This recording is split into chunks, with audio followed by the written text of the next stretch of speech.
Africa found itself in the spotlight last month at COP27 when global leaders discussed the climate crisis. Global leaders at last month's COP27 scrambled to use available information and resources to build strategies around options such as hydrogen fuel in order to control greenhouse gas emissions and avoid catastrophic climate change that will happen if the world warms by over 2 degrees Celsius. There, it became more than clear that Africa presents massive opportunities for clean H2 production.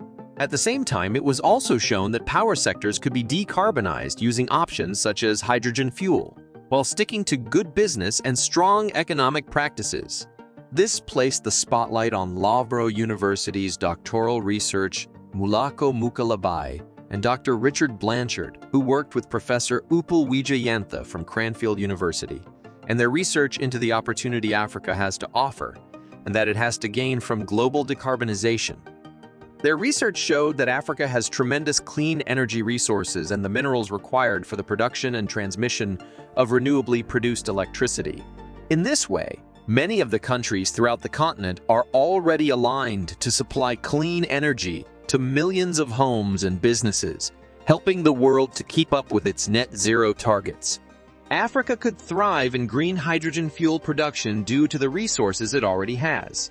Even though the continent contributes only 3% of the total worldwide greenhouse gas emissions as its current economic activities are low, it has a strong reliance on wood, coal, and other traditional biomass fuels in order to meet its energy needs. This practice is neither environmentally friendly nor is it good for local human health. That said, Mulako and the research team published a paper in the Renewable and Sustainable Energy Reviews journal, in which they placed a specific focus on hydrogen fuel's role in decarbonizing Africa, just as the continent is already primed to become a major player in this clean energy in terms of exports, as was covered last month in a hydrogen fuel news article.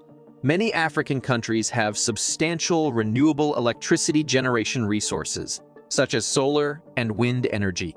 Moreover, they also have proximity to Europe, which is seeking to import hydrogen fuel as a zero-emission energy source. Furthermore, others not close to Europe are positioned along shipping lanes that would allow for export to other regions of the globe. As a result, Africa has more than enough resources and export capacity to meet its own domestic clean energy needs, while also meeting demand from the rest of the world. I'm Jake Martin, and that's it for now. Oh, and don't forget to hit subscribe and grab our newly updated ebook. The link is in the description